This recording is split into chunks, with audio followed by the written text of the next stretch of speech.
Well, guys, yeah, I think we're definitely at the hour here. I hope everyone, I hope everybody got my email and with the login info and managed that without too many hurdles. This whole Zoom and hosting on Zoom is a little bit new to me, and I imagine it might be a little new to some of you guys as well. But I'm really glad we're all here together through this application. And yeah, my name is Nick Reardon, and I'm the coordinator for Yarducopia, the organic gardening program. Oh, good to see you, Terry. Thanks for joining us. But yeah, I'm the coordinator for the organic gardening program at Alaska Community Action on Toxics. And so that organization's broad mission of, working towards clean air, clean water, and toxic-free food. This organic gardening program is one arm of that. And so we work a lot with, building soils, getting fresh pesticide-free food into people's hands and getting them excited about it and learning how to make it. Rachel Mills is our special guest this evening, although I'm excited about this being conversational and all sharing with each other, because I'm sure we all have different experiences. Rachel, do you want to say a few words and introduce yourself? Sure. So Nick and I met a while ago when we were doing our permaculture certification class together over 2 years ago. And then recently, he and I have just graduated from the Master Gardening Certification Program here in Anchorage, which was really fun, and we did that in the fall. But prior to doing those certifications on my own, as well as with Nick, I also have a master's degree in botany. So I do have a botanical background, but it is more from the academic sense than it is from specifically gardening. So that's why taking these classes like permaculture and master gardening has really helped me to learn a lot more about how to apply my book knowledge about plants to actually grow something in my yard. So that's really my background. Yeah, thanks, Rachel. That makes sense. And yeah, thanks so much for joining us, and everybody else too. I see a few more folks just jumped online with us. For housekeeping's sake, I noticed that there's a chat function as well. If you go down to the bottom center of your screen, you can hit chat, and a bar will open up on the right. Feel free to type in comments or questions in there, and I'll try to keep occasionally look and check into that. And so that's another way to jump in.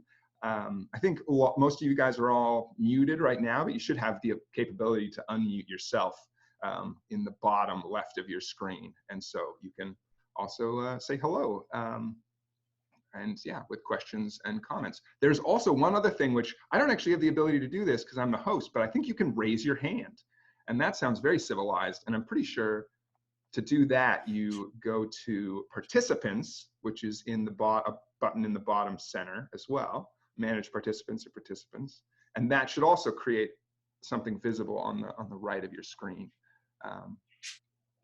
And one of those should be a raise your hand button. I hope that I hope that's all visible. I wanted to start off this this meeting with a few updates about Yarducopia.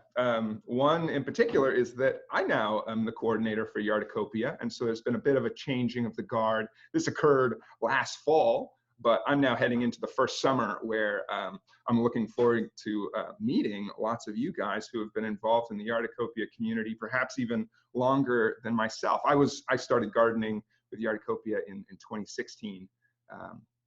But the program's existed for a few more years than that. But I have a background in earth science, a master's and a PhD, and have sort of shifted into the, a few inches higher than the bedrock into the soils and into the plants myself. But so updates about Yarducopia that I think are pretty exciting and worth mentioning are that we've been partnering for this spring with Ben Swim, the farm manager out at Spring Creek Farm, and he's offered us seedlings. We have an order of 800 plants coming from those guys, and so they're stoked about Yarducopia, and we're really excited about them. And so they still have spaces on their CSA, or they have a seedling sale that extends till April 15th, so for another week. So feel free to put in orders. It's all on their Spring Creek farm through APU. But good folks, I'm looking forward to seeing the plants in May. We're also partnered with Seeds of Change this year, so they're an indoor hydroponics farm in town, and they're also giving Yarducopia seedlings. In particular, they're supplying us seedlings to work at Stellar Secondary School, which is right next to their building, and then at Tudor Elementary. So both of those I'm excited about. So we got a $3,000 grant to work at Tudor from Whole Foods, and some of that money will go to Seeds of Change to help get these seedlings from them. They helped even write that grant. But they're a great organization again, and you can even go tour their facility if you haven't seen it. If you want to know about growing things under lights, an indoor hydroponics farm, when they can do it in January, they really know what they're up to. It's worth a look. They host events, and you can volunteer there. Anyhow, so the Spenard Community Garden is something I'm really excited about for this spring coming up in May. That was built last year, and so we got kind of a delayed start with planting and growing. It wasn't, not too delayed, but maybe 2 weeks later than we would have otherwise. But we had to construct the garden, and so this spring and into the summer, we're going to have weekly gardening sessions there next to Lutheran Social Services Food Pantry, and they continue to be really supportive, not just by letting us garden there, but like it's a good relationship. They're out there watering, they're out there tending the garden every day, and then we check in a more longer hour period with on a weekly basis. And so it's good collaboration. I really like those folks. We're still working with Hillcrest Children's Center over in Government Hill. We started that last fall with perennials and putting in trees with some of you folks. It was a Yarducopia get together, but we'll be going back there to mulch more and to put in more plants. It's pretty adorable to see little tiny trees next to 5-year-olds, and I think it'll be even cuter as the trees get bigger and their size is less comparable. We're mostly a lot of little immature whips and tiny apple trees and cherry trees. We'll see what the moose had to say about that from the spring. And then a garden in Rogers Park that we put in last fall. I'm really excited to see that this spring as well. And you'll be hearing from me about opportunities to if you want to come volunteer and help us plant there or work that garden. That's at Kate Duplessis's house. And she has, her front yard right along the street is now a neighborhood garden. So that's a fun project. I'm putting these ideas out there partly because I'm delighted by them, and I think it's something to share with others excited about Yarducopia, but also that, these are opportunities. If you're in those neighborhoods, these are ways that you could really contribute to getting these projects off the ground and growing. I see Terry Light has joined us, and he and I have been chatting about turning a pretty substantial amount of yard space in Mountain View. So that'll be a new project. And so it would be great to have support in terms of putting that together. We certainly have the materials stockpiled, but it's quite a bit of labor. And so again, if that's interest, you reach out to me, and I'll be sending more info about that too. And Terry, it'd be great to chat with you more about that as well. And last but not least, obviously, is the pairings. The Yarducopia's bread and butter, pairing up yards with enthusiastic gardeners who don't necessarily have access to space. And so registration continues. I've got the list I've started to work with. I put a post up on Facebook along these lines of the map that I'm currently using with pins in it. I'll soon attach yarn, and it will get overly complicated. But in the meantime, this is starting to give you a glimpse of the spots coming up for yards, and you can't see the gardeners actually, but some of the pins are clear. Anyhow, but this gets me excited for the next coming months. And I think that, I think that's that for updates for Yarducopia. Let's see. Yeah, I wonder if I'm just looking to the comments real quick. Oh, thanks Thanks, Mary Kate. I appreciate that. Just writing out those names. Yeah, Not a so, problem. oh, great, yep. And we're looking forward to, continuing to work with Grow North Farm and even Fresh International Gardens. Those are other amazing operations in town where they're both in Mountain View, where they're producing a lot of gardeners. I think they're producing a lot of food too, but it's wonderful to see to see them succeed. And so this will be another great summer, I hope, and look those guys up as well. So in terms of the format of this, I was looking at this as an opportunity for us to connect. Haven't seen each other in a while, but also to talk about garden prep and planning as sort of the topic to bounce back and forth about. So if folks have any particular questions or anything burning, feel free to come and go as you please. I realize it's the dinner hour, and so some of you may be muted and actively cooking pasta, or maybe you'll be nibbling a snack along the way. But anyway, I can appreciate that. So feel free to come and go, and you can always reach out to me, and I'm sure a lot of these other folks are willing to share as well along the way. So, but tips and tricks for spring gardening, or anything along that topic would be fun to hear your questions and thoughts. Rachel, do you have any particular tips or tricks you wanna lead the way with, or does anyone? Whoa, let's see. Okay, tips or tricks. Shoot, I like the idea of having a time machine and realizing what you needed to do in the fall that you only realize now in the spring. I think that's the first tip, is to get yourself a time machine. But I think the other one for me with tips and tricks is it's really easy to get overly excited and start buying too much. So I think a big tip is to put out feelers with your friends and find out who's planning to plant what, and see who you can collaborate and share seeds with, so that you don't end up with this overabundance that you end up not planting or wasting. I think it's really great to find out who's ordering fruit trees, who's ordering bare rootstock of any particular plant, and going together on that. I think that's my first tip, is to find out what are your friends grabbing, what can you share, how can you collaborate and pool resources. That's my first tip. Yeah, I couldn't agree more, Rachel. I just disappeared for a second to go grab. This is somehow a sunflower seed fell into this 3-inch pot. I don't know, maybe 2 or 3 weeks ago. But how big this thing is going to get before the soil thaws outside of my house, I don't dare to ponder. I think I might need a tote to keep this thing alive up into May. It's already way too big. Anyhow, it'll be fun. It's a little house plant for the time being, but that is a common, I've started seeds.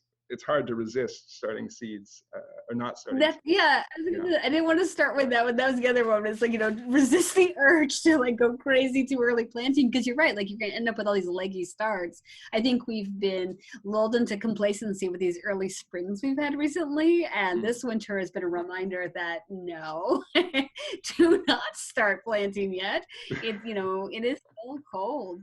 And I think a lot of us might end up with some very leggy starts, unless you have really great lights that you can raise the temperature and get some fans going so they're not too leggy. So that's the other tip, is, oh man, it's I'm sure fiending for a fix, right? Your plant fix to start your seeds, but you really need to think about timing.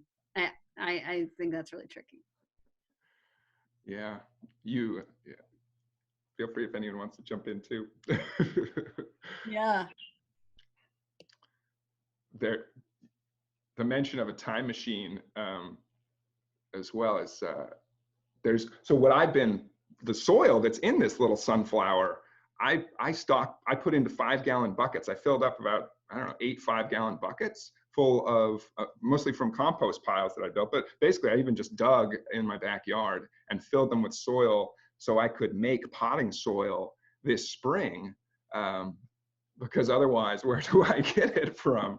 And so I bought peat moss from the store, last year, but I could buy it now, but mixing about a third peat moss with a third of the stuff that I dug up, or maybe even more, like 50% of the stuff that from my compost piles. But having that, it's frozen solid outside through the winter, but I'm able to bring 5-gallon buckets is about what I want to lift. I actually filled a trash can full of that soil as well, and I'd never done that before. My neighbor was getting rid of his old trash cans, but that was a mistake because that is now way too heavy to lift. I think water might have gotten inside of it, but I'm never going to get that soil. It's not any better than the ground, I think. But so a tangible size, something, the quantity that you might want to start seedlings or to pop things up. But having that in a carryable form so you can bring it into your garage or bring it into your living room or wherever you're going to do your work, it's been really handy. Silly. Yeah, that's a time machine one for sure, though. Nick, I don't know if you see the comment. Somebody said, I heard from other communities using cardboard boxes with garbage bag bottoms. Ooh. This is interesting. I see Terry, I must be muted. Yeah. But Terry, can you elaborate on that? Cool idea. He'll type away. Oh, good. Yeah. It sounds to me like a form of he's making maybe raised. He's making raised. I was like, better. Oh, go. That was for messaging for people who are worried about food security and they have no yard whatsoever, and they're doing indoor gardening altogether. You know, growing peppers and tomatoes and stuff like that in their house, and they were using that for pots. Wow. Yeah, there was like. Yeah, that makes sense. It's yeah, along those lines, I have my own, like, these are, you can probably see, like, this is just a Nancy's yogurt container. We can recognize these. I will, we eat a little bit of yogurt on occasion. And so I have these as pots for seeds for sure. That just each time we eat one, this is where the bottoms of them end up. And then, I don't know, like, here's the lids. It's like a stamp collection of someone who, instead of mail, they just like yogurt. But these are all the lids to these containers as well. And I've just cut away so they can stack easily. I've just cut away that rim, and I use these for to turn into like to markers. So I write sunflower on this one and its variety. Not that I'm worried about knowing what this is, because I'll be inside with it for 2 months. It may actually have a flower by the time it thaws outside. But this is a fun way, yeah, stuff that can be available. But man, cardboard and garbage bags, that's very available. I like that point, Terry. I wonder how long those would last. Probably get you through a season, eh?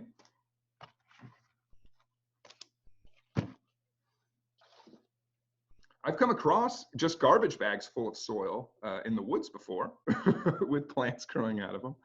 So you may even be able to skip the cardboard at some stage. But,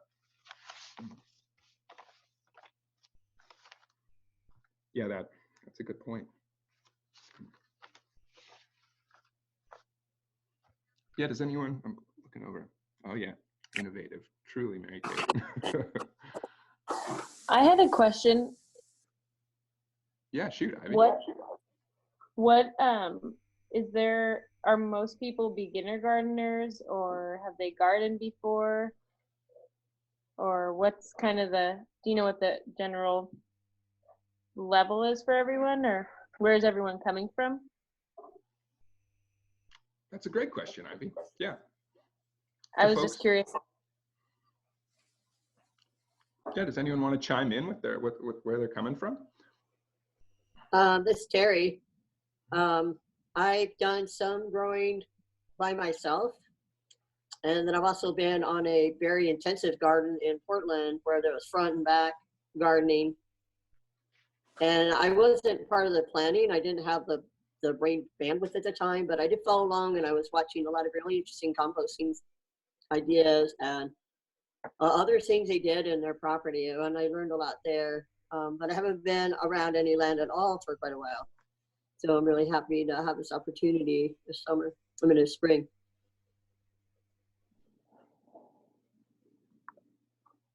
that's great. Thanks, Terry. How about you, Ivy? What's your experience level? Gosh, I feel like a beginner, but I was in Yarducopia for a couple years and learned learned a bit about gardening through that. And I used to think I had a brown thumb, but after learning the lasagna gardening, I realized that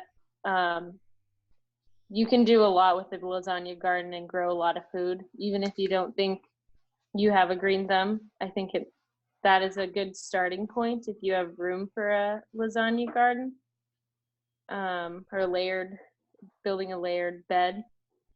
So yeah, but just trying to learn more each year and attend events like this so I can learn more. So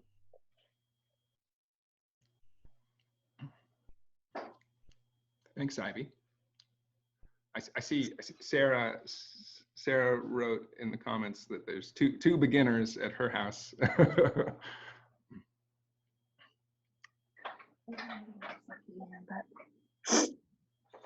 Hey, this is Mary Kate, and I guess I would consider myself an advanced beginner. Ooh. I did Yarducopia for the first time last summer and learned a lot, and then I actually used to volunteer at a Spring Creek farm for a couple summers. And then my thesis work was in growing garlic in Alaska, so I feel pretty good about my garlic growing skills. But when it comes to everything else, I still feel like I have lots to learn. So yeah. That's so funny. Yeah, I remember going to your thesis. If we hadn't met at this point in time, Mary, but we. No, you were like the only non-APU person. And I was like, how did you find out about this? So it was awesome. I'm so glad you attended.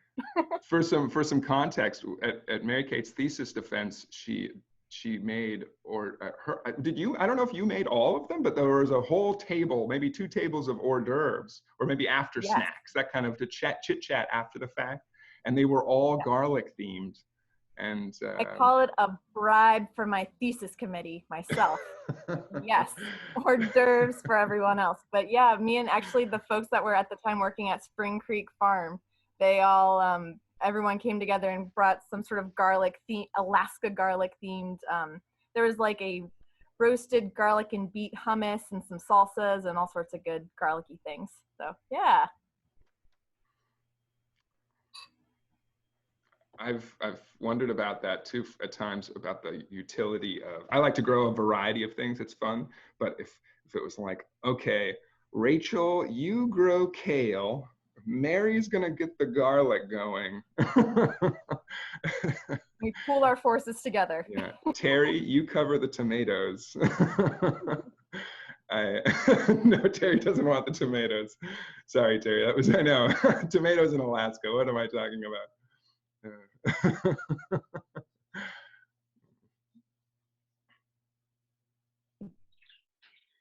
Well, Nick, I thought I'll try and talk, and then if the birds get too loud, I'll stop talking. But it's funny because having a botany background, a lot of people think immediately that I know how to grow like everything in my backyard. And I would say thank you, Terry. Thank you for shaking your head, because that is not true. I would say that I know a lot about, sorry about the birds. I know a lot about the physiology of plants and the ecology. I might have to move locations. Sorry, you guys. But like when it comes to like my garden, I'm still very new, especially because Alaska is very different. So I'm new, and I'm going to move locations. They can't handle this. Yeah, thank you. My cat is loving your birds right now. Yeah, my dog's head perks up as well. Yeah, Rachel, for those of you who don't know, in addition to knowing a lot about plants, also has lots of different kinds of pets. And so she has goats and a variety of dogs and maybe a variety of cats and a variety of birds, as we recently were introduced to. Yeah, sorry about that. Okay, we switched locations, so this should be a little bit less bird-ish, but you will notice instantly there is a cat. Ah.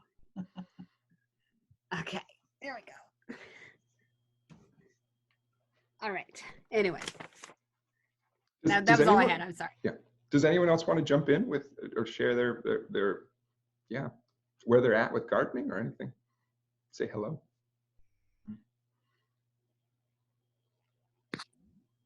Can you hear me? Mm-hmm. This is Jan. I took the Master Gardener class in 2015, and I still consider myself a beginner. I rarely feel like I have successes.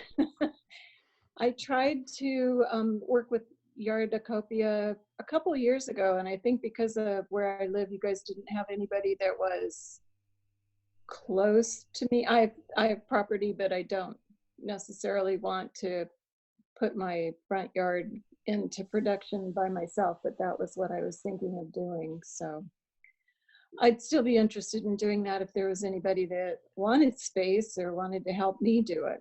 I just don't have time or the inclination these days to take it all on by myself.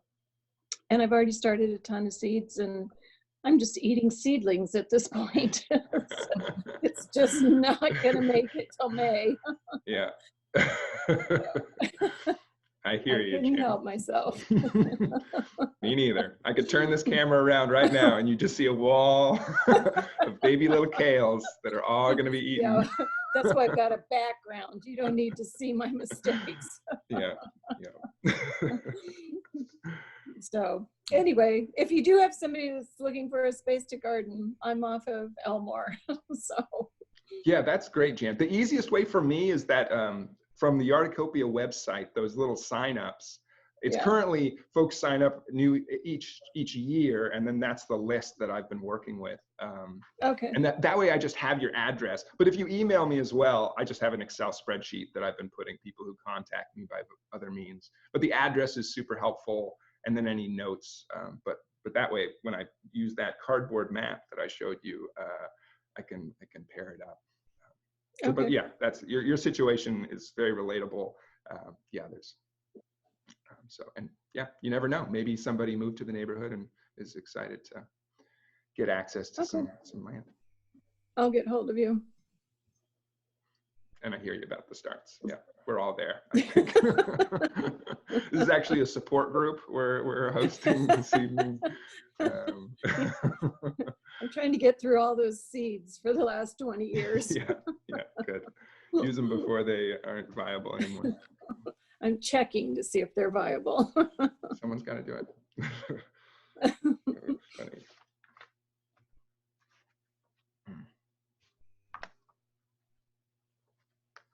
Does anyone else care to chime in, introduce themselves, or say where they're at?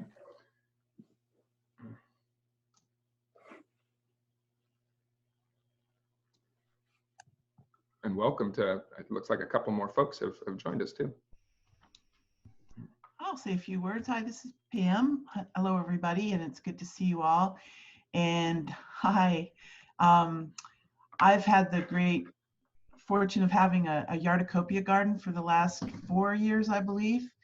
And I still consider myself very much a beginning gardener, but just love the shared garden space and shared growing and sharing of food. And that's just been such a heartwarming experience. My background is also in botany, but not terrestrial botany. I'm a marine botanist.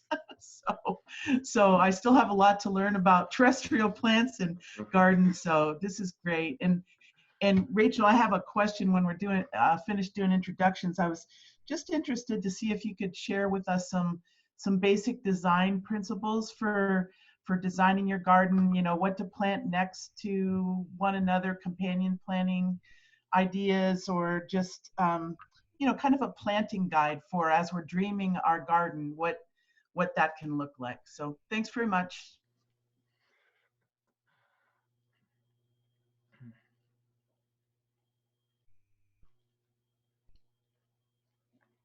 Do you want to keep going with introductions, Nick, and then we can come back to questions?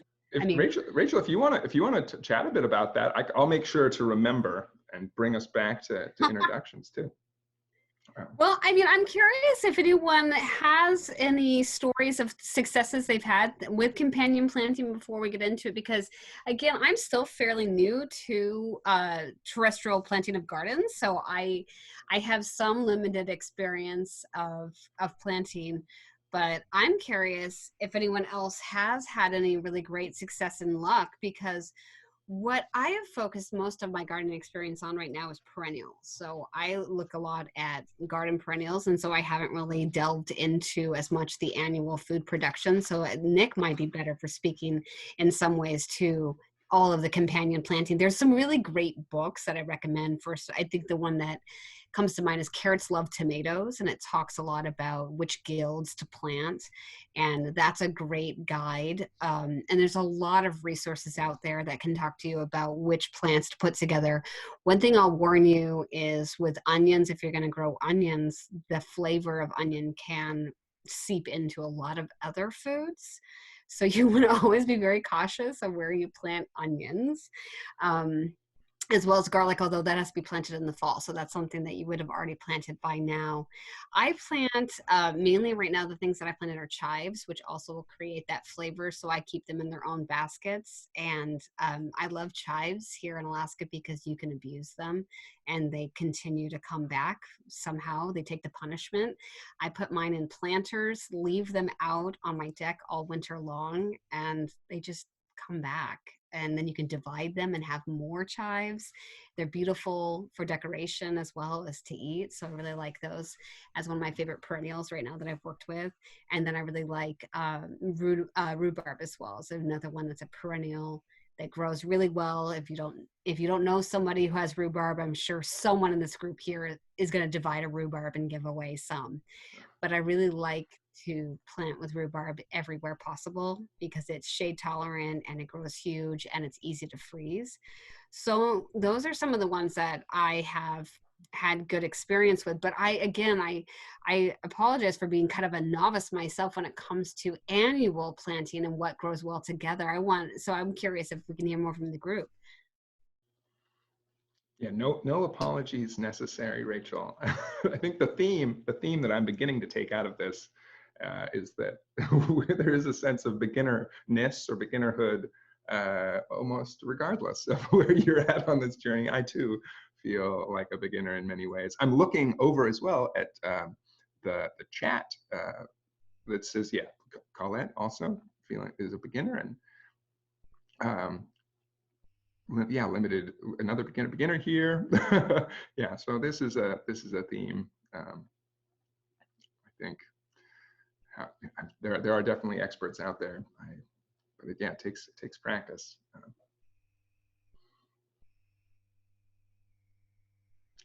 In terms of planting things and location, what I find to be quite a kind of a stimulating process in the garden planning and where you put things is there's a spatial component, and so you get to envision not just what your little seedling looks like today, but what it's going to look like.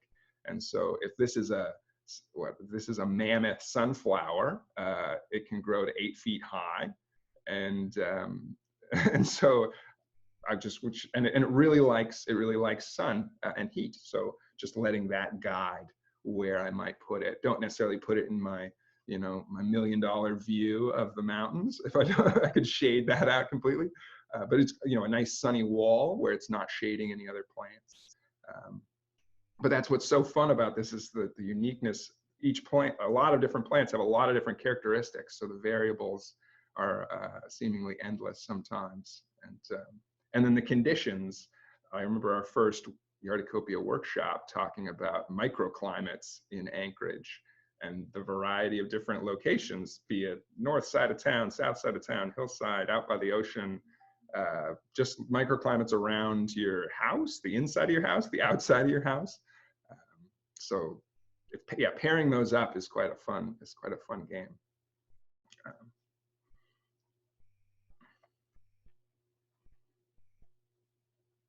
Oh, and I just see a question here about yeah, if you want to leave early, or the question is, yeah, if you are going to leave early, will there be a recording? And yeah, I am recording this, and I was just going to distribute it amongst amongst the folks who were here today, just so that same list that I sent out to. So if anyone does feel like they need to dive off, then yeah, there's another way to get to join the conversation, and you can freely ask questions after this is over too. I'm not throwing my phone away. I don't think Rachel is either. No. I was going to say, you know, unless anyone else wanted to kind of talk about any specifics, I think going back to Pam's question on garden design, though, I think it's important to think about how you're going to use your space. So even if you haven't decided what specific plants, and so you're trying to decide what goes next to each other, think about how you're going to use your space. If you want something that you want to eat on a daily basis, you don't want to plant it somewhere that it's a chore to access. So something that we learned actually in our permaculture class that I really resonated with me is things like salad greens that maybe you just want to grab as you're coming into the house and you're going to make a salad for the night. Plant it along the path that you would take from your car maybe into your front door, and you just pick the salad greens as you go into the house, whether that's maybe in planters that you have or along a pathway inside the ground, if that's something that's possible for you.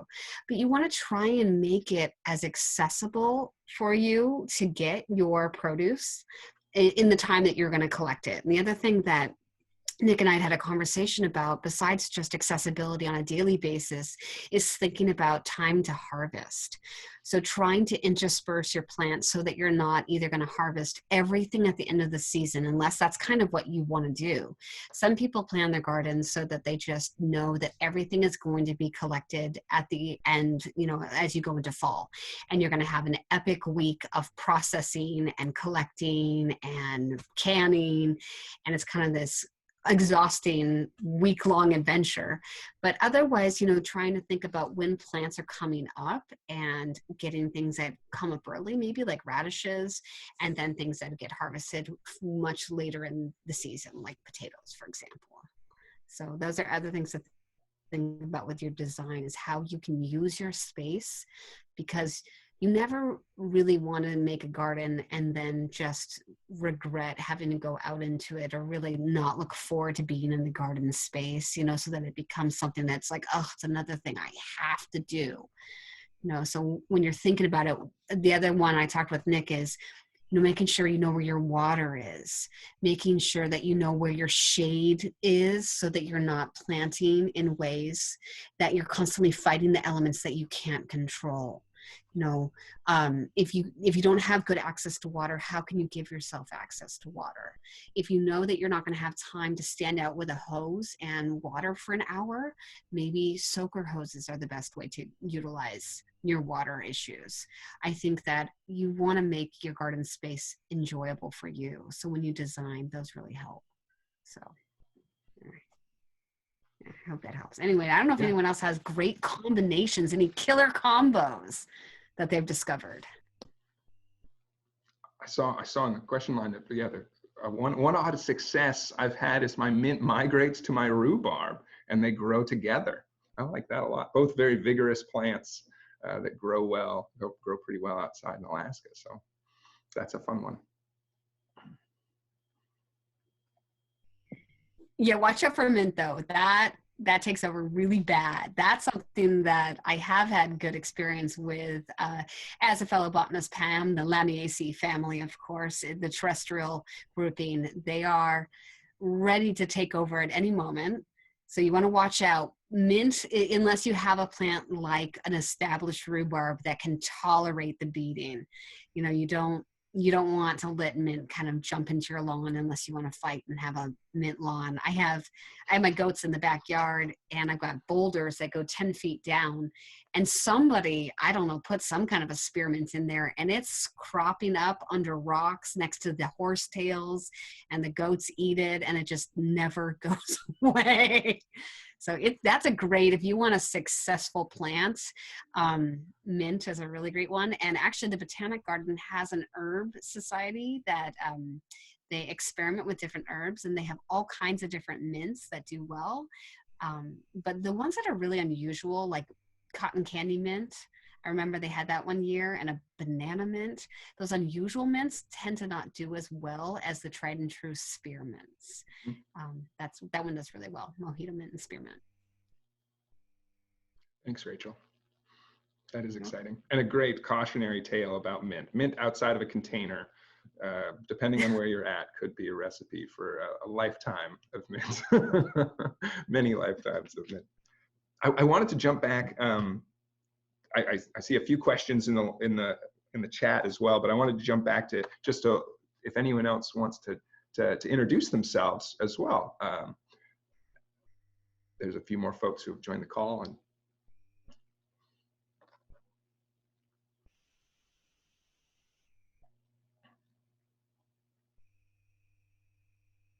oh, hey, Joan, I can see you, but I can't hear you.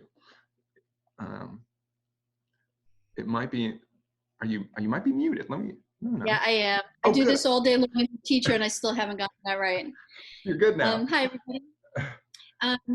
I'm eating dinner, so that's why I keep shutting it off. I don't want to share all that with everyone. I'm sure you're fine with that. But I posted a question, but I'll just ask you if that's okay.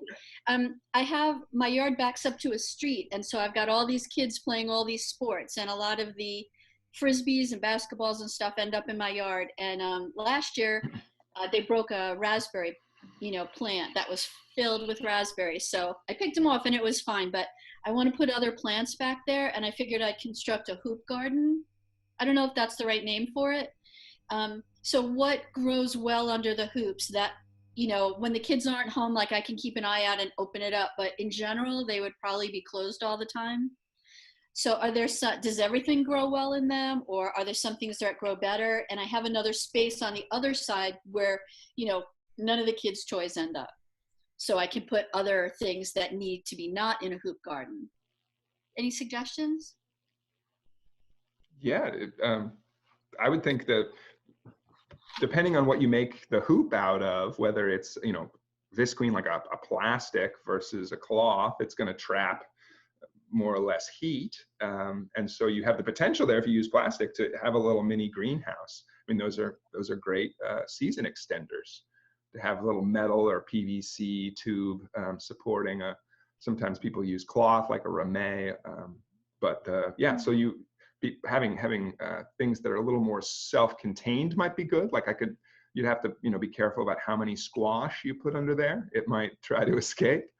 I've seen people grow strawberries with great success under something like that.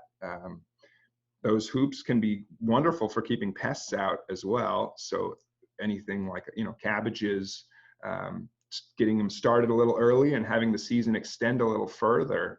Those hoops, they take a little bit of work and a little bit of resource to put up, but I think, they really, you can reap the benefits of that by extending the season a little bit and keeping soccer balls from hitting your plants. Something you wouldn't want it to be too tall, presumably, because your hoop, it's just spatially, your hoop's only so big. So keeping that in mind. Okay. And then it could get quite hot. Does anyone else have any thoughts on that one?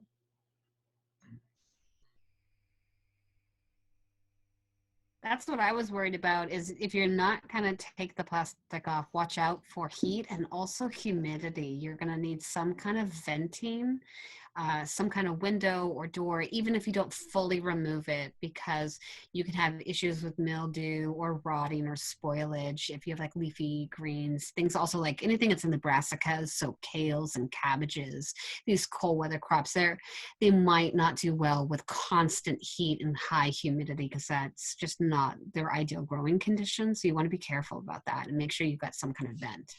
Thank you. I've seen people just leave the ends open on those. Clearly the insulating factor is greatly diminished, but that can help. And then using like those big clips, it would be like if you're binder clips, but like the biggest variety of binder clips to hook the plastic on, but something so it's easily removed. Setting that up in the beginning is helpful, so it's the on and off isn't a problem if you need to get in there. Okay. Thank you. Yeah.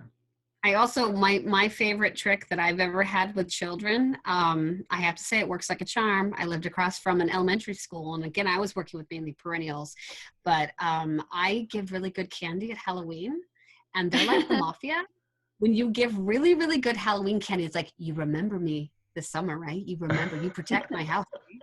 And they did. They were always really good. So if you're really nice to the kids, I'm telling you, they're mini mafia. They will keep you protected. That's funny. I'll try it.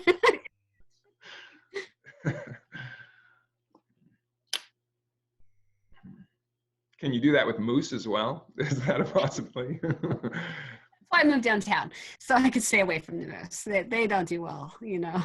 And that is something that you want to watch out where with any of those structures is moose can trample them, of course. You know, if it's coming up against a road, you know, they could trample into it. That would be an issue, you know. And moose are a garden pest for a lot of you, not for myself in downtown Anchorage, but for a lot of you, that's the other thing too, is you have to think about how you're enticing other friendlies to come and eat in your garden when you're planting.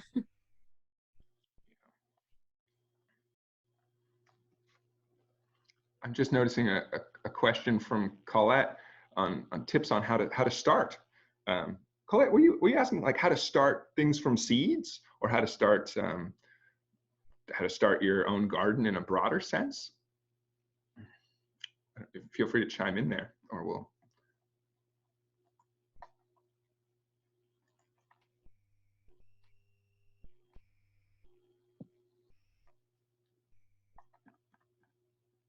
In a broader sense, she says. Yeah, where to start? I can appreciate that. It's it can seem like a bit of an undertaking.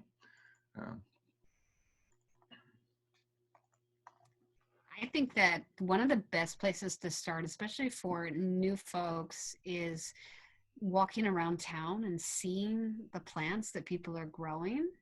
That's a good place to start, because if they're growing, then they've had success for some reason.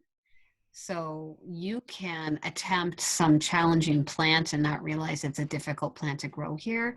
But you might notice that spirea, for example, is a bush that everyone seems to have. Or there's another plant called pig squeak that's got these broad cabbage leaf looking leaves. Yeah, right. Everyone's nodding. They know it. Pig squeak. It's one of those plants that once you see it, you won't unsee it. But it's great to see these plants and go, oh, okay, everyone has this for a reason. These do well here. And that's a good place to start sometimes, with learning the microclimates of your area and saying, okay, if I want to grow corn in East Anchorage, it's going to be a challenge. And I'm going to have to do some season extending principles. I'm going to have to look for really good sunlight. There's a lot of different requirements that corn is going to need for that particular microclimate that maybe it wouldn't need for like myself downtown with full southern exposure. And it's almost too hot for me to grow a lot of our basic crops. So I think that talking with your friends to get an idea of their favorite plants that they grow, that helps. Sometimes if you're really lucky, you can find people out in their gardens and you can just talk with them, total strangers. I mean, obviously not really right now with social distancing, but in general, you can get more of a perspective, say, oh, that plant's interesting, that's neat, or hey, how'd you get your kale to grow so big, or what's your tips with growing cabbage? And people are happy to share stories with you and give you a lot of information, and sometimes give you free plants when they're dividing too. That really helps. And then Nick and I've talked about before, I really use the Botanic Garden as a great basis for any basic planting. They have a lot of tried and true varieties. They sell a lot of them as well. And they have a lot of great knowledge and a lot of wonderful volunteers, whether it's master gardeners or the herb group or society, I think is what they are called. There's a lot of amazing knowledge in that group of people. And there's an application, I think, on the internet called Garden Explorer. And if you want to see what they plant and it's winter still and you can't go out there and look at their plants, you can go into Garden Explorer and you can look at the individual areas, the different beds. So you can see the heritage gardens, the herb gardens, and see what they've planted and look at images of them and find out how big they get. So those are just some of the broader senses of where to start. I don't know if anyone else has any thoughts. Something that helped me kind of narrow down a little bit, because it can be overwhelming with so many choices, and you know, what do you want for like what to grow, is just asking yourself, what do you like to eat? And then from there, you know, deciding, you can kind of look on the internet or do some research to see if you can grow that stuff here. And then from there you can decide, or maybe you can kind of narrow down a few more things to try. Or you can just grow a bunch of things or plant a bunch of seeds and see what happens. That's also kind of fun. And then you can get a good idea about like what you can grow in your yard, or what, just to experiment. So that's kind of, there's two different pathways, but both are fun. And then keep a little notebook about, and write like where it was grown, what kind of soil, you know, maybe how much you watered it, did you have any pest problems, just kind of to keep track. That can be helpful, because it can be overwhelming if just deciding from everything there is out there. But just an idea. Ivy, Yeah, do you that's want to great. tell them about you and Jason had, wasn't it quinoa that you guys tried out? Do you want to tell us how that went? That, speaking of experimentation. Oh yeah. Well, last summer because we've been thinking about where our food comes from, and also we have been doing some experimentation, but we tried the quinoa and it grew fairly well. Although there was another weed that we don't know what the name was, that also looks a lot like the quinoa, but it seemed to be doing well. But the hardest part was when we harvested it, we shook all the quinoa, and now we just have a jar of quinoa that we haven't done anything with. And so it was just kind of a good eye-opener to how hard it is to grow grain, and how little you get for how many plants or like, we thought we would have a lot more for how many plants we had, but there really was maybe, I don't know, 10 cups worth. But it took effort to like get the grains, like the seed pods, off the stalks, but then the seeds still need threshed. They're like separated from the husk, so it's like even more work. So it's probably feed it to our ducks. And we just decided, well, we can try to find, maybe just order like something, just try to find like a good quality quinoa, and then focus on some other plants, and maybe try it again in the future, but not focus on it this summer. So that's something we tried. But we've Thanks. also had yeah. What was that? Sorry. Oh, I was gonna say thanks for sharing, because I think that's a really unusual plant, and it's a great story to tell. But we've also grown some asparagus. They're pretty puny, but we've eaten a few stalks, and hopefully we'll get to a point where we can have asparagus a couple times, maybe a month or a summer, which would be pretty neat, because we like asparagus. So Ivy, could you say a little more about the asparagus? We had a question a while back, if anyone had had success with asparagus in Anchorage or Alaska. Yeah, it's still on its, last year was its second year, and we started it from seed. So it's still kind of wimpy, but there were a few, like, it's growing, and it survived the last few winters. So it hopefully in another year or two, we'll be able to just get some stalks in the spring. And I want to convert like the whole row into like primarily asparagus, because it's kind of just like a few plants in there. Because we just have one row where we're planting all perennials, and then using those, or transplanting the perennials to other areas of the yard once they get big enough, or maybe after one summer growing in the perennial garden or the perennial bed. And so I saw a question in the comments, like, what side of the house are they on? They're actually just in the middle of the backyard, and it's kind of a raised bed, but it's like a mounded bed. So there's no sides, but we just like, the soil's like a foot or almost 2 feet mounded. It's like 36 inches wide. And they've been doing okay out there. And are yours facing Has good south exposure. to the south, southern sun? Is it a particular variety of asparagus that you're using, or? This one's from Baker's Creek. It was, I think, St. Mary's, but I'm pretty sure I saw online that one of the Jersey ones, like Jersey Giant or something, is the most cold hardy. But that should just be readily available on a Google search. Can you guys hear him okay?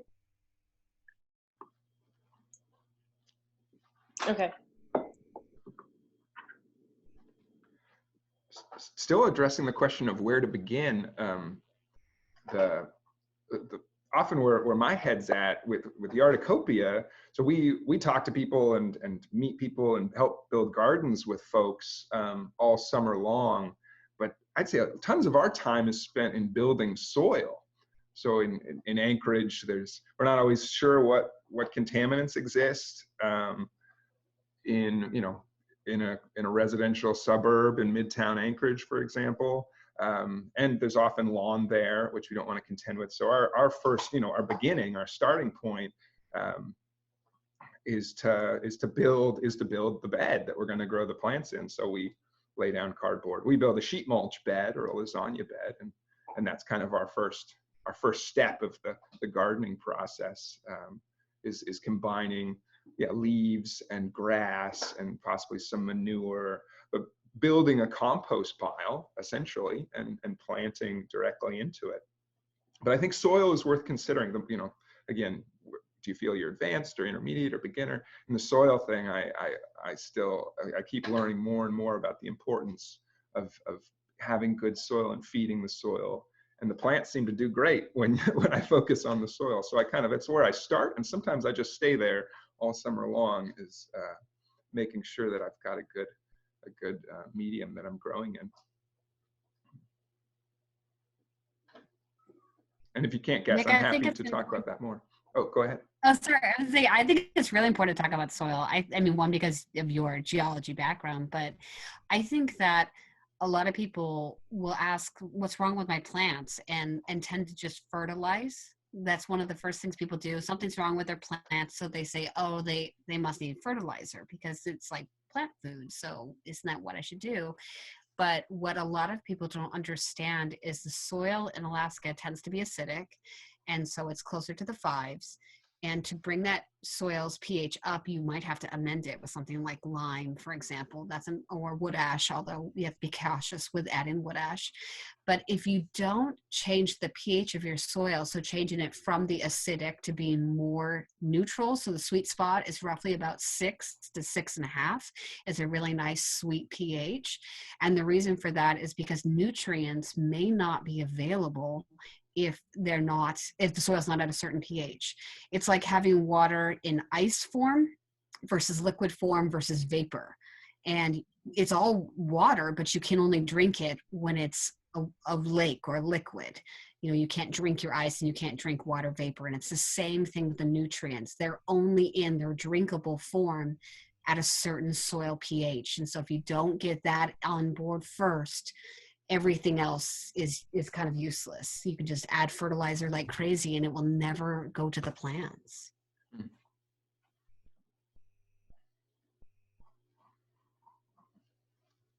Yeah, that's a great point. And I think it needs to be there too. Sometimes the lasagna beds that we build in Yarducopia, after 2 or 3 years, we often rebuild them again, and even each summer with these sheet mulch or lasagna style garden beds, we'll refresh them by mulching. Essentially, it's we add leaves, we add grass, we add compost by a few inches onto the surface, and hope that the microbes do the rest. We're adding this organic material to the top of our garden bed, and let the worms and the little nematodes or whatever else break that down and into a form, like Rachel said, that's usable for the plants. And that's the feed the soil and the soil will feed the plants kind of mentality that's come out of the last, I don't know, decade or so, that understanding just how much life there can be in soils. Emphasis on the can be. I think there's ways to overdo it with chemical fertilizers and using pesticides where your gardens are, and that interferes with this ecosystem that's otherwise going to support your broccoli or your quinoa or your asparagus. So encouraging that ecosystem to thrive is great. This is all in the out of doors. I'm not sure what sort of ecosystem exists in this current little potted plant. It's got, you know, recently thawed compost, and so I assume there's some little critters going on in here. I occasionally find an earthworm in my indoor plants, but yeah, trying to focus on that is a nice goal in mind.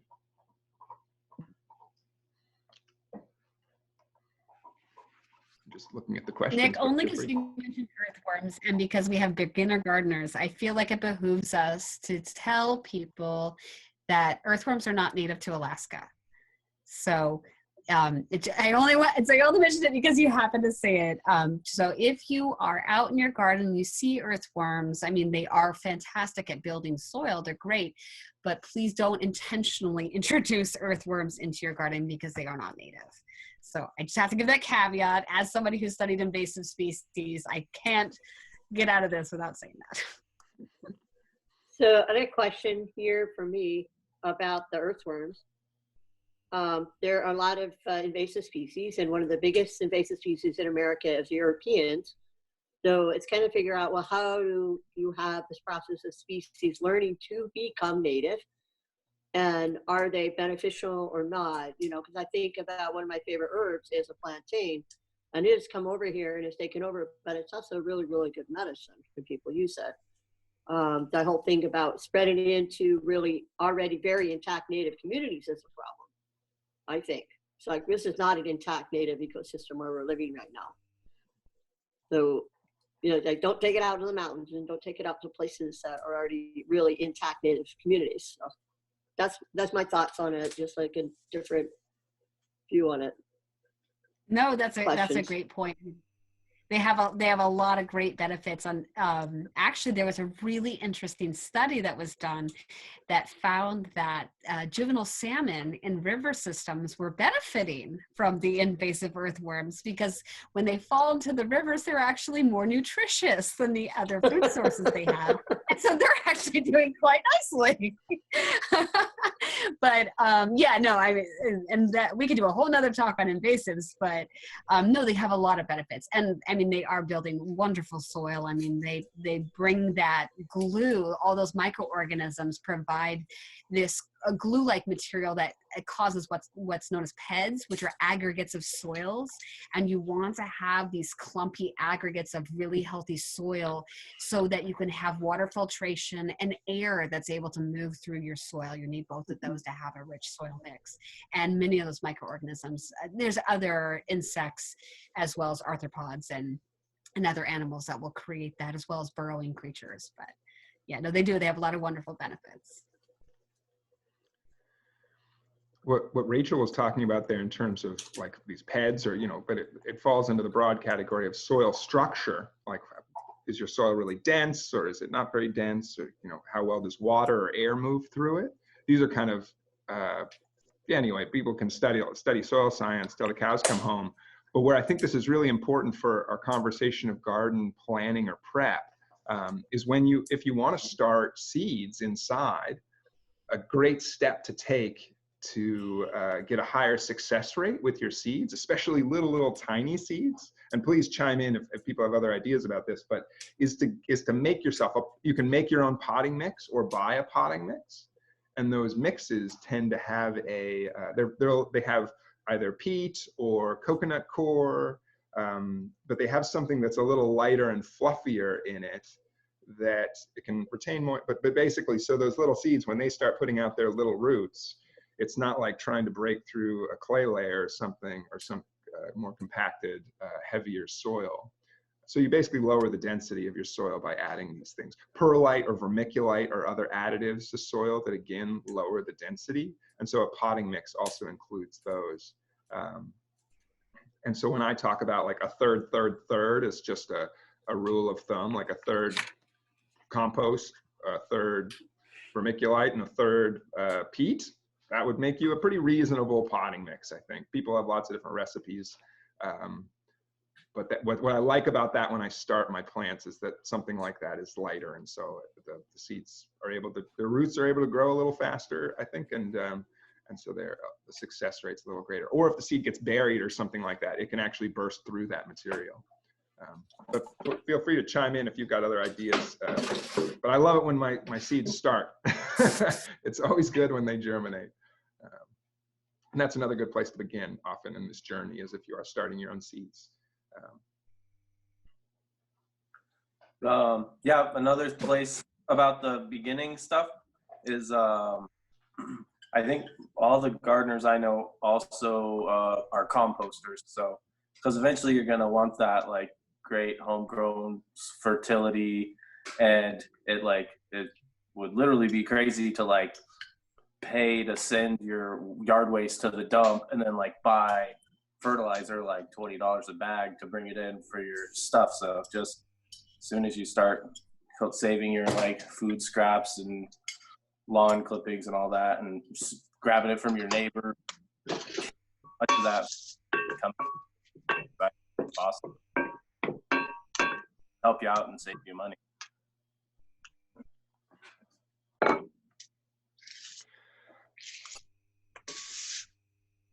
I wonder if yeah, composting, any tricks when you're saving that sort of stuff? Is it about how you go about it? You just Like, you keep it in 5-gallon buckets like I do my dirt? Oh, you totally could. I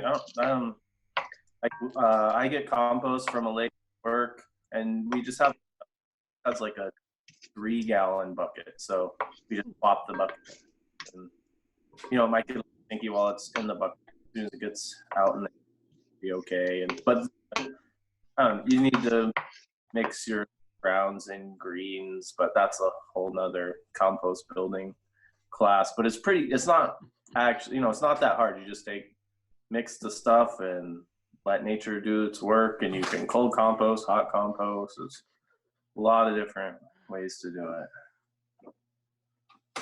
I love that, Jason, that the just mix it together and let nature do its work. I couldn't agree more. Once these things start to feel a little more, once you've done it like once or twice, there's a feeling like they kind of want to do what you want them to do.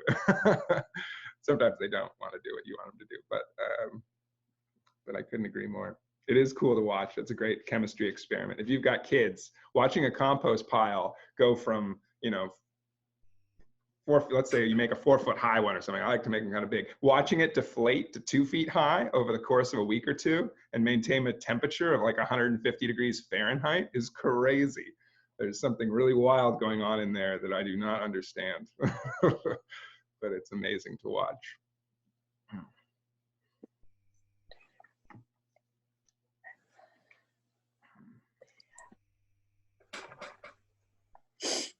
Oh, someone asked if they said they started a compost pile last fall, and if it's not really broken down, is it still worth adding to a new lasagna bed when you're building it? That's a good question.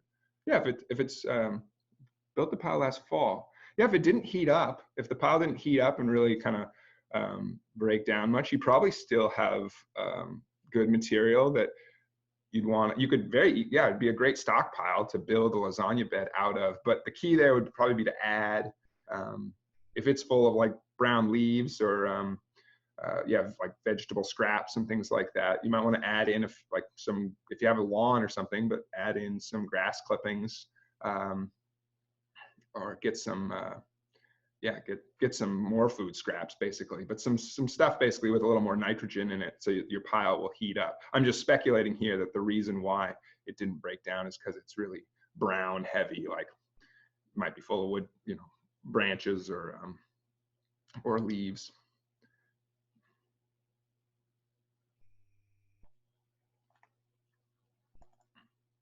Oh, does the compost pile get put in direct sunlight? Do you water it once in a while? Yeah, like Jason said, there's you could take a whole class in There could be a whole class on composting. And I'm actually hoping this spring to have a field trip to Christine Wilcox's house, who, boy, does she compost, man, but just to watch her compost. She builds her compost piles on top of her garden bed, small ones, and lets the heat from those compost piles help thaw the garden beds themselves so she can put her plants in there a little extra early. So she's, talk about dialing this in. I might venture to say she might be an expert composter. But anyhow, your question about putting in direct sunlight or not, I don't think the microbes inside the compost pile that are nibbling away and doing all their stuff, I don't think they care if it's sunny or not. I think that water is an issue though, for sure. So you can use water in various ways to get your pile to fire up or to cool down. But yeah, a dry pile struggles. I don't think the life is able to survive in there. So some water is essential to the process.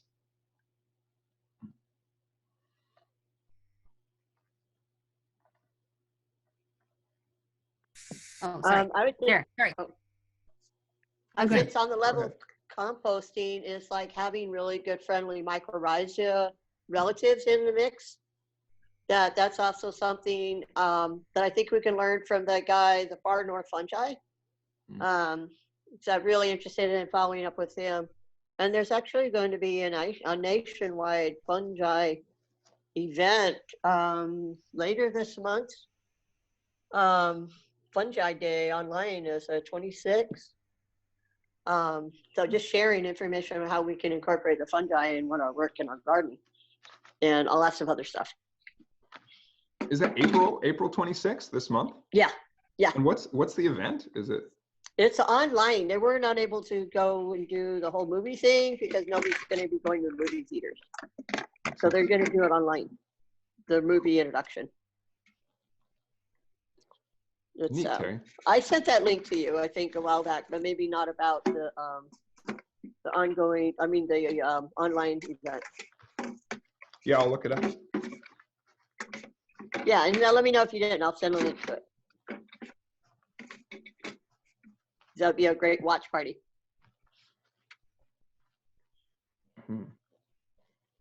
So I thought I was not on mute, and I guess I was on mute. I don't know what I was doing.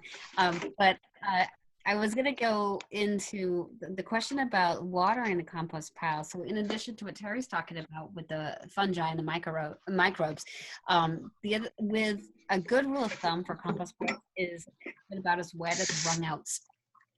That's a good rough estimate. Sorry, some like cat Loki here. So if you keep it not sopping wet and you don't want it dry, but think about when you're done with your sponge and you've finished washing your dishes, that's about how wet you want that material to be so that you're promoting that microbial growth. And you can just water it down, and then mixing is also really important. But what's the beauty about compost is over time it will break down. It's just going to be a lot slower if you don't maintain an adequate moisture level and aeration. Those are really important things. And then having microbes available.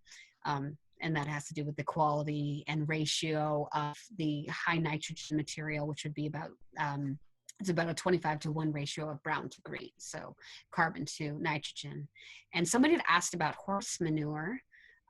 Really quickly, I was just going to mention that is a great source of nitrogen, but you have to be careful with manure sources because if they don't get hot enough or they don't go through enough stomachs of the animals, the weed seeds, they might pop up. So you want to be careful with that.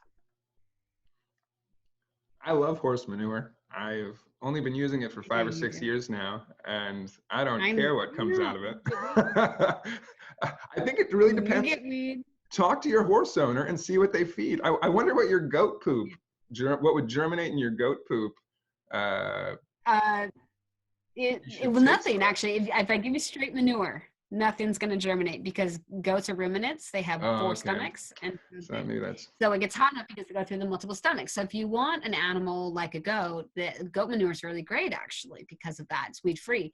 But because often I don't sift the goat manure away from the straw and the hay. I know Jason and Ivy have gotten some of my straw and hay before, and that has seeded itself. So again, you have to look at your nutrient source. And that goes back to the idea of garden design and planning, thinking about the materials you're getting. They might be free, but are you adding weeds and other problem species, which they're only a problem if you're working on a large scale, the problem becomes big. But if you're working on a small scale, cutting down with, a hoe or some other tool, you can get those under control quite quickly and get your other plants growing up. It just depends. I sometimes will use manure heavily as a lower layer when I'm building a garden bed. And so I'd have to think that through a little bit maybe more, but in terms of it being a source of weed seeds, if I'm burying it under a foot of layered grass and leaves, so like a nitrogen, anyway, but layering it between a few inches of leaves, a few inches of grass, a few inches of leaves, I think that maybe that's preventing the weed problem, like chickweed, for example, germinating and thriving. And I also build big compost piles I just have piles of manure and I let it age and sit there for a while. But again, I tend to just bury it in leaves and grass and kind of mix it in as much as possible, but it's a lot of labor. So I kind of get lazy and stop doing that. Anyhow, yeah. And chicken, I see a question there about other manures like chicken manure mixed in, or they said that Joanne says that she's got goat poop from the valley, and the only thing it did was mold. That's a bummer. I do think it sometimes is worth filling up a cup of whatever manure you've got and putting a pea seed or a fava bean or something, but a big seed like even a nasturtium or something in it, and seeing if it germinates and making sure there's no pesticides. That if the hay had pesticides on it, it goes into the horse. It might still be in the manure. And it may not be the best thing to add to any garden. So knowing your source is helpful. Knowing if it's somebody that you have a relationship with, that sure helps. You can see what they eat. But yeah, also mixing it with other things, diluting it with if it doesn't have pesticides or anything, I would imagine diluting it with grass and leaves would get it going. Chicken manure, though, that's another question. I haven't worked with that much.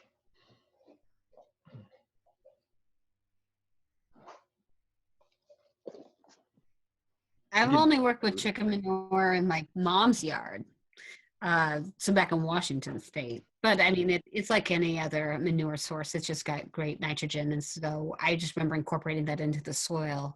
I haven't worked with it here in Alaska that much because I have the goats readily available, but it is a great source of nutrients. I just, you can also use bat guano. It's great too if you can.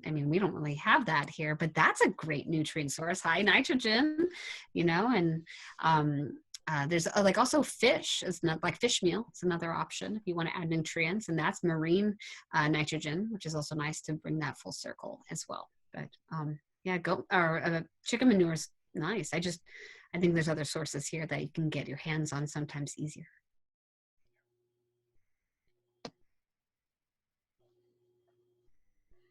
You talk about sources that might be unique to Alaska. We don't have bat guano, but yeah, coming home from the Kenai, I just went dip netting for a day and a half with some friends, and we filleted all the fish at my house, and I buried it as deep as possible in the compost pile, and it was gone within a few days. That being the after taking the fillets off and scraping the backbone with a spoon, some of that material just ended up in there, and it heated up the pile, that's for sure. It was steaming. It took 24 or 48 hours for it to start getting eaten by the microbes, but definitely got to bury it. Summertime Alaska, fish, bears. There's some concerns there, but big compost piles are great for that.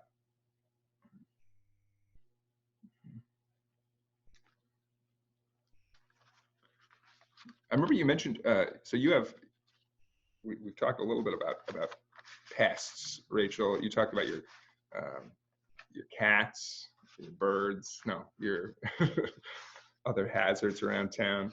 It's something to bear in mind when you are building a garden, that we do have moose population wandering the city. I think that's maybe Yeah, what no, I draws think people. that you have to think about also what's going to draw them, like the moose maybe in the wintertime too.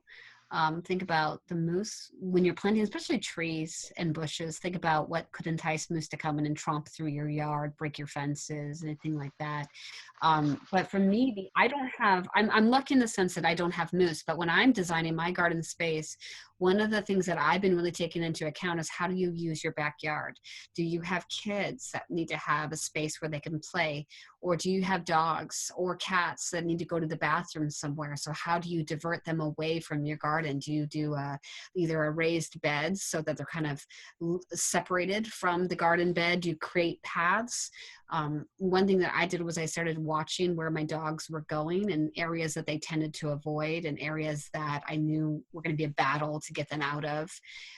Because dogs are going to be my biggest problem. And depending on the sex of your dogs, that alone actually causes problems as well. Females will go to the same spot and repeatedly go to the bathroom. Their urine is more dilute and it won't damage crops as bad. Males, their urine is more concentrated, but they tend to go everywhere. So they can have different impacts on your yards depending on if you have male or female dogs, as well as if you have cats. So those are kind of some garden pests we don't always think about. I saw a question about all the weeds. If you do have a yard that's full of grass or weeds, do you have to clean them out, or do you need to rototill, or even put cardboard down or something like that on the bottom of a compost pile? That's what I do. I don't really mess around. I try not to rototill that much. I don't want to destroy the microbial community that's been developed in my soil. So I tend to do what Ivy has mentioned, and Jason as well as Nick, is this idea of lasagna gardening, which is a layering where you start with a surface like cardboard that suppresses the weeds. I mean, hopefully they can be quite vigorous. And then you pile on compost, and then, oh, sorry, guys, look, my cats are fighting, sorry. And then you add on other organics, and typically you top it off with topsoil, but it's a layering process. So instead of trying to dig in and kind of fix the soil that's in place, you kind of mound up and build on top.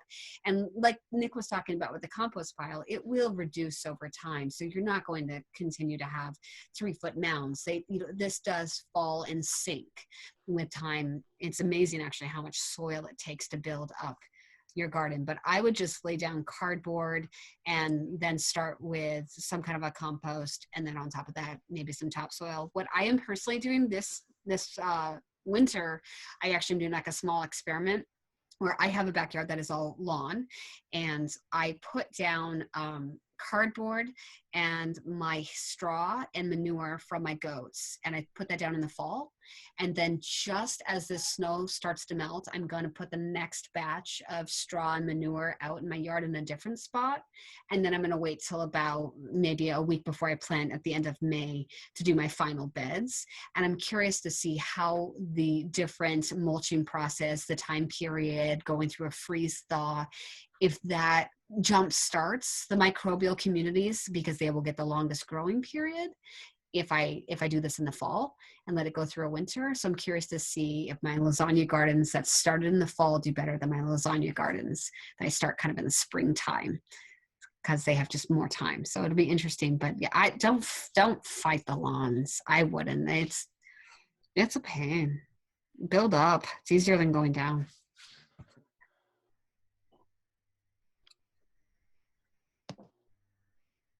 Hey, Joan. Yeah, I just have such bad weeds. I don't know what it's called, but it looks like Jack could climb it. Like Jack and the Beanstalk. I mean, the stalk is like that thick, and it's got big giant leaves on it. And when it goes to seed, which I didn't know they were growing, I don't know how they got in the garden, because I used to garden back there, but then I stopped for a few years, and then I had dogs, and long story. But so anyway, so these grew, and there's hundreds, if not thousands, of seed pods on each plant, and they're about, I don't know, probably about that big, like 4 or 5 centimeters around. And so I don't know how to get rid of them. And once they get past a certain point, you can't just grab them and pull it out. If they get to be about 2 feet tall, you have to get a spade and get down underneath it to get them out. And so that's why I was going to rototill just underneath that, but there'll still be seeds in there. It's, anyway, that's my little the bane of my existence. I think that's, yeah, I think it's really hard, because unless you have like a small space you're working in and you just like designate all your time and energy to just rebuilding that spot, you're fighting with a soil seed bank that, could be tens of years lasting, or it could be hundreds of years, depending on what this particular plant happens to be. I'm curious which one it is. I don't think it's. I wish I had a picture. I'll try to look for a picture. Yes, yeah, if you do, we'll take a look at it. What I would suggest is, first and foremost, cut it down before any of your weeds go to flower. If you can, always try to cut your weeds down with a hoe or a scythe, a lawnmower. Just don't let them flower, because at least you're stopping more seeds from being produced. And if you chop it down, it produces a green manure that can actually be incorporated, kind of mixed into your soil, and provides nutrition, so it can be helpful. These ones that are really tall, that have thick stalks, that's not going to work. That's better for like chickweed or your dandelions or other things like that are just kind of your normal problems. But if it's something that has a really thick stalk, oh man, yeah, you could try cutting down the stalks as they're growing, but you have to be extremely vigilant, and that becomes exhausting. So Yeah, I have not been vigilant. Yeah, I know. Not been vigilant. I've been eating raspberries and pulling chickweed. I've been doing that, but and they grow so fast, I can't even tell you. You know how long our days are. So I go out there one day, I'm like, oh, I'll get that day after tomorrow. And it's like, forget it.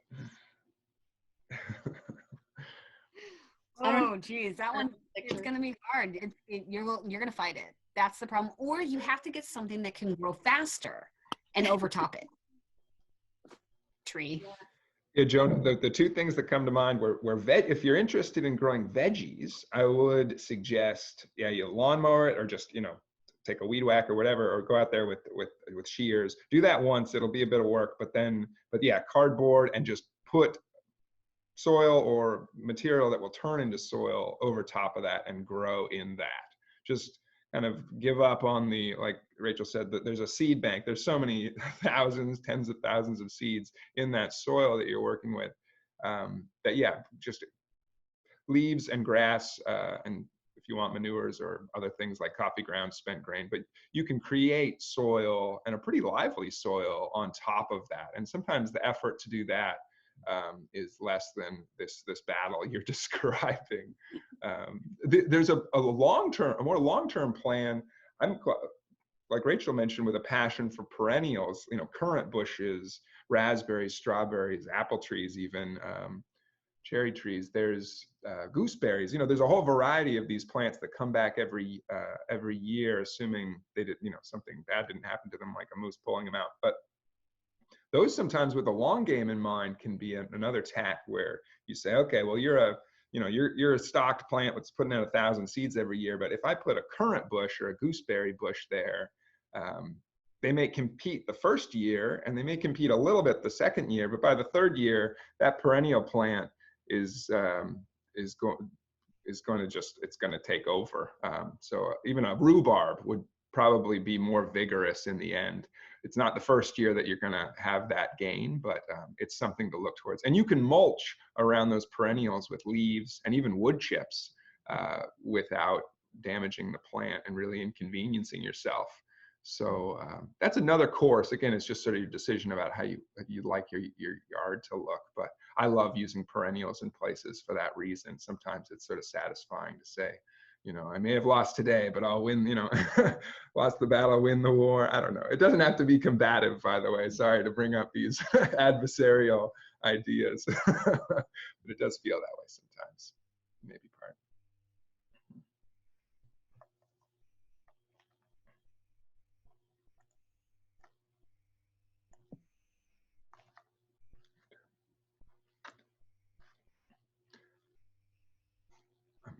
Yeah. Oh, Joan, I'm going to unmute you.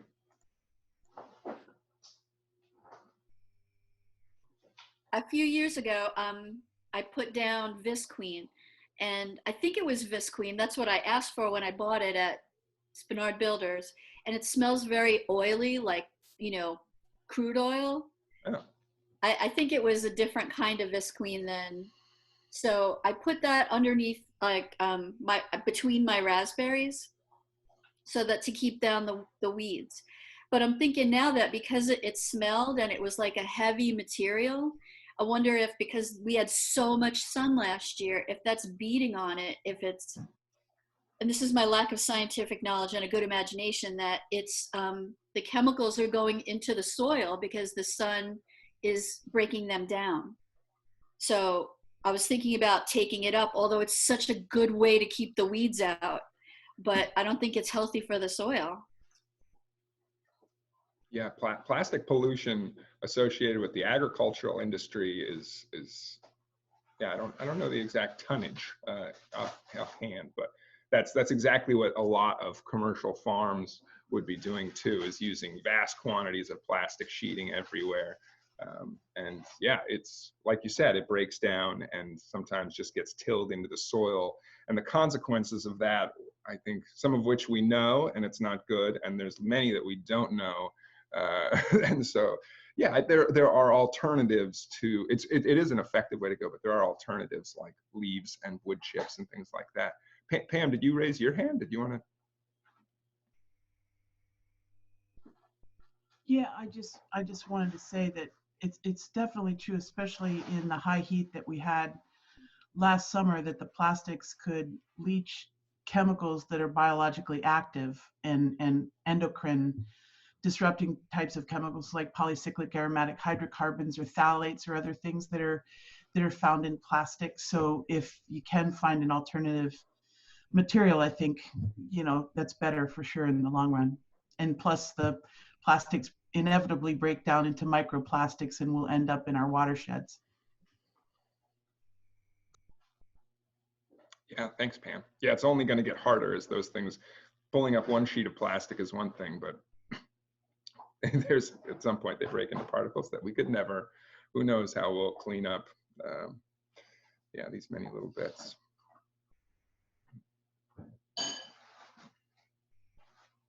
I was wondering if, in my raspberry gardening, which I've been doing and having pretty good luck, but my raspberry gardening is pretty much I let them do what they want, and they do well.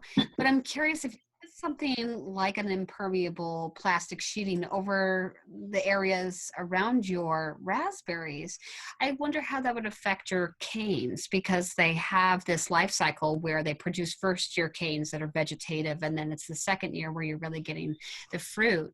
And I wonder if you might be inhibiting some of your canes, your first year canes from coming up that would be producing. And I don't have the actual answer to that because I've never thought about putting something like that as impervious as plastic down. I don't know, Nick, if you have any thoughts or anyone else, but I would also worry about that. Yeah, I've seen beautiful, beautiful raspberries grown in many places where, yeah, the barrier that's used predominantly is actually, sometimes people just unload manure down around it, or just leaves, so many leaves, or compost, and they bury that heavily around their raspberries. And yeah, that's primarily just to keep the weeds down so they don't have to deal with it, and the raspberries are able to push up through it. So I think there's no doubt on a small garden scale, I don't think, if any, it's not really an inconvenience. On the subject of plastics and things like that, I know that's if you're yeah, like again, if you're starting at the beginning in terms of starting seeds or anything, there's all sorts of different pots, and you can buy trays for starting seedlings and things like that on a small scale, like inch by inch, 2 inch by 2 inches. You can even get 3 by 3 pots, or slightly bigger 4 by 4 pots to start different things in. Like these bigger ones I might use if I was really keen to start a nasturtium or a pea or something with a big seed that's really going to take off. You could just plant those outside too, but all of those things, you can buy new ones, but they're often in the springtime, again, with a time machine or just thinking about it this spring, the nurseries around town will sell people, maybe, and I'll probably buy some myself, but get some plants, and then they'll just have this abundance. Your neighbors will, these nurseries will often have a bin where people will throw all their plastic seedling stuff. And I've gone over a few years and just collected got my own collection of it. I usually just prioritize having ones that nest really well, so I can have 300, 3-inch pots, and they all fit perfectly together. So the odd ones sometimes will get tossed out. But that's a great, a way to recycle these things. Falt's Nursery is my favorite to go to near Cars Huffman. They have a couple of huge bins, and I'll get gallon pots, 2-gallon pots, even sometimes bigger ones, but mostly just seedling trays. That stuff doesn't cost very much if you go to Bell's Nursery and want to buy it, but this spring, if you want to just make a stop, they're just overflowing often, and you can just get enough for yourself and all your neighbors. There's even another way to go. If this is a lot of commercial growers will use, I'm holding it in a sort of an odd way, but this is a way to make soil blocks. And so you skip the whole seedling tray entirely, or sorry, you skip the seedling cell kind of a thing, like a little 6-pack or a 4-pack that you might have bought your marigolds in. And you still use a tray of some sort, and you have your bin full of your potting mix, whatever your soil mixture is, maybe some peat and compost and vermiculite, and this one's designed to do 4 seed blocks at a time. And so I take this and I jam it in, or fill it and scrape it off, and then this little handled bit here depresses. Ooh, sorry about the sound. But you can then pop them out. You turn it upside down and you just push them out, and there's your 4 seed blocks. And maybe you can even see that there's a little button at the top, and so that creates a small depression in the top of each seed block, and that's where you put your seed. And that way you can make countless seed blocks, and as they start to dry, they're firm enough, so you can water them, and you can pick them up, and you can transplant them, and you just skip the whole plastic, that element, at least to those little seed cells. You skip that part of it. I would say that a key aspect, if you're going down that road, I mean, again, resources are abundant on the internet, but having a good consistency again, so having a soil that's going to hold together, and that sort of ratio is what I use, of that third, but having it wet really helps it actually stay together in that seed block. And like Rachel was describing earlier, the consistency you're looking for, whether you're going to use the seed block thing or pack it into trays, is to get it damp to the point where when you squeeze it, only a drop or 2 comes out. And the easiest place to do that is in your bucket or your tote or wherever your potting mix is at. Wet it in that container before you put it into the trays. It's almost, I don't know, impossible. It's really hard to wet the material once it's in the seed trays, or know that it's consistent, that the moisture is consistently throughout the soil. But in a big tote or something like that, you can get in there and really stir it around. You just want that moisture to be consistent so that your seeds have, not too wet so they're going to mold, but not too dry that they germinate and then quickly wither. So that's a good, I didn't do that when I first started, but I use that trick every spring now, and it's quite handy. Here's our seed blocks. I can show you. Just can you see them? Yeah. So there you can see the little tiny block on top, and then so those are the seed blocks that we started. Some of them are going, some not, but they make for a faster transplant, a little easier, and you don't have to use so much plastic, but as opposed to something like this where you have to pop it out and sometimes break the container. But different ways of doing it. So just, you were on the topic, so I thought I'd show it. That's great, Ivy. Thanks so much for chiming in with the visual aids. That's perfect. Yeah. Have you learned any tricks about using the seed blocks, or that you found helpful, or?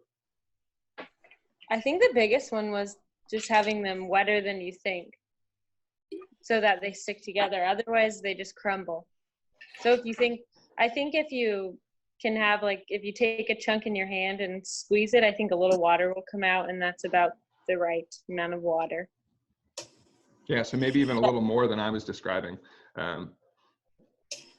Yeah, so wetter than you think. And yeah, and it makes it real easy when you want to put it in the garden. So yeah. And it's cool because you have you can start, you don't have any of the tiny ones right now, but there's a really small one, a medium, and a large one. So you have a couple sizes that you can work with, and then plant and then go from there. So, and then just kind of watching them and note, you know, I think it's important to like transplant them before they get too much, too root bound, or in the seed block they don't get root bound, but in the plastic containers they can get too big, and then you can have some problems. So that's just a couple things that I've learned,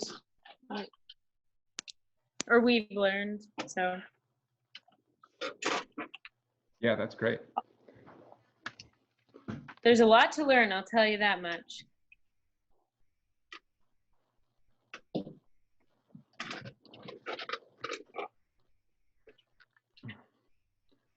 I see there's a conversation has been occurring in the chat there about sterilizing pots, and yeah, between years. Yeah, disease is something to be mindful of. Oh, not for the coronavirus, just in general, sterilizing.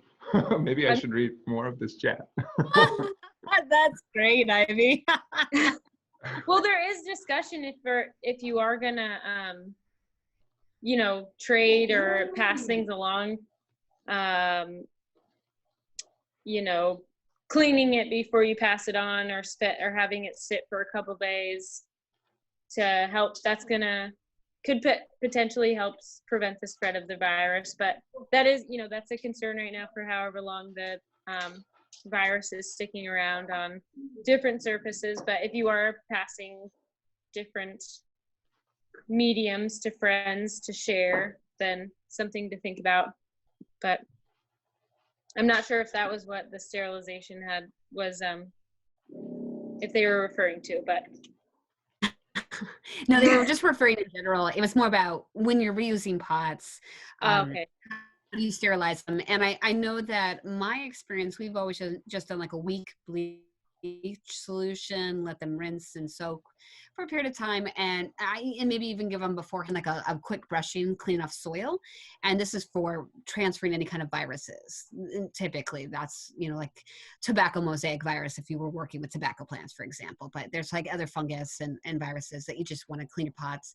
And then we typically, when I was working at the Botanic Garden, we just let them air dry, and that did a nice job. But I know that Pam was saying that she also saw that hydrogen peroxide was recommended over bleach. I've never used hydrogen peroxide, but it would work. I mean, yeah, absolutely. So I think it's good to stay clean with your materials for sure. Pruning trees is one place where I've come across that. This is getting kind of, but yeah, where you don't want to transfer a virus from one bush or one tree to the other. So you clean your pruning shears every time. I would say, yeah, like your pruning shears and a lot of your garden materials, you want to try and keep them. I mean, they don't have to be sterile, but they do need to be clean. You know, you want to be aware of that, especially when you're sharing things with each other. I think that's important.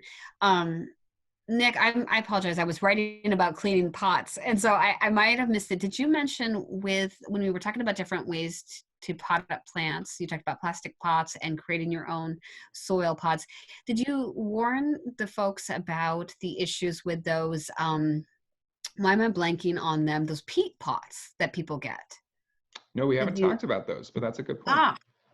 Just something for those of you that if you're new getting plants, something that I've experienced, and then they reiterated again in our master gardening classes, if you've ever bought plants in the peat pots and they say these are great because you can put them right in the ground and they break down, they're fantastic.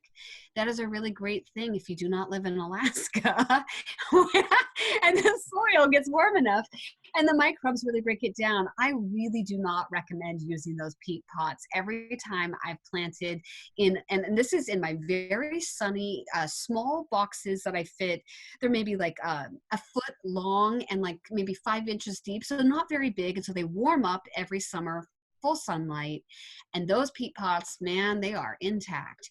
And so what happens is your plants become root bound because they don't break that pot. So I really don't recommend using those unless you're going to really rip them before you put them into the ground. But even then, you want to be really careful with those peat pots. They don't break down. Yeah, the season's not long enough, or it's not staying wet enough, not enough microbial activity. Exactly, and not hot enough. Yeah. Another vote for the soil blocks. It's not what I think the majority of people do, but yeah, you really can avoid root bound seedlings in that way. I realized that we're at 7:50 here.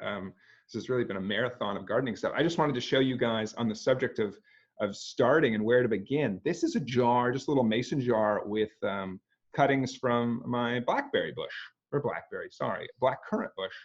And these guys are starting to leaf out. I brought them in maybe a week ago or something like that, but I'm hoping that the bottom of these stems will, and I'm not hoping without reason, I've seen it happen before, but I'm hoping the bottom of these stems will begin to root out soon. And I've done this, and these are about, I don't know, 8 to 10 inches long little cuttings. And I prune my currants every year in the winter, and I keep them in a snowbank or in the fridge until I want them to start to grow. And in the past, sometimes I'll just plant these directly into soil in a 4-inch pot inside my house and let them, this would just be in here for a while. Oops. But this time I'm trying it just in a jar for a while as well. But just hanging out in one of these for a couple of weeks, maybe even 4 weeks, a whole month before the ground's thawed outside, and let them take root. And then I go from, how many do I have in this jar? Then I'll have another 12 blackcurrant bushes. I might pot them up to a gallon pot at some point and let them grow more throughout the summer. But that's like we're talking about starting seeds a lot, but in terms of perennials, some perennials are really easy to propagate. And so currants would be one of those, gooseberries as well. If you have a red currant bush, or your neighbor does, just taking a few cuttings and letting them root out, the next thing you know, you'll also have some currant bushes. And I like to give them away to friends with Yarducopia if we want to make gardens together. I definitely bring a lot of these perennials to different community gardens and places like that. So yeah, just like starting seeds, you can also propagate bushes. Might take a smidge longer, but you don't have to do it every year. Only a few times is necessary. And they smell great. They really just smell like the fruit this time of year, which is really lovely to have inside. Nick, do you have to cut them in the winter time, or could they go out now and take cuttings from their friends' bushes? Is it too late? Now's good. Dormancy is the key there. Just as long as they haven't leafed out yet, it would be what I'd shoot for. And I've never tried it in the summer, but honestly, they're vigorous plants. I wouldn't put it past them. Maybe you could just cut them in July and they'd still try to root. I wouldn't be surprised, honestly, if they would still do it. Just the timing's good here in that you want to prune, or anyway, you don't have to, but sometimes you're out there pruning a bit. And so it's good thing to do with the branches is make yourself a bunch of presents for your friends, or expanding your garden, or maybe a moose ate half your row of currant bushes. It's not too complicated of a process. Good low-hanging fruit. Apple trees and grafting and that sort of thing, I would consider a little more, just a little more advanced and complicated, but still quite fun. But yeah, amazing. 7:55 here, guys. We're totally happy. Ooh, how do egg cartons break down? I've seen people start a lot of seeds in egg cartons as well, but I'd be worried, Terry, that those are going to be similar to the peat pots. I would be very wary. I haven't heard anything specifically addressing egg cartons, so I can't speak with any authority on them, but I would worry that they're just not going to get broken down fast enough. So you could cut them away. If you stir-fry them, break them up a bit, maybe they can be okay. But yeah, thanks so much for joining us, guys, for this conversation. And I will send out a link to the recording and probably a little list of resources that have come up during the conversation. But yeah, thanks to all of you guys for coming online. And Rachel, thanks so much for being our special guest in this this winter workshop. I guess it's spring now, but we snuck that one in before the end. And yeah, happy to continue this conversation as well. Yeah, if you want to look up my contact details with Yarducopia and yeah, happy to help gardening throughout the summer and yeah, at your place at community gardens, I think there'll be lots of opportunities. And Anchor Gardens is one other resource that comes to mind. They're trying to connect a lot of different people together with resources. It's currently a Facebook group, I think, but worth checking out. But yeah, great chatting with you guys. Thanks, guys. Thank you. Thank you. Good night. Good night. Night.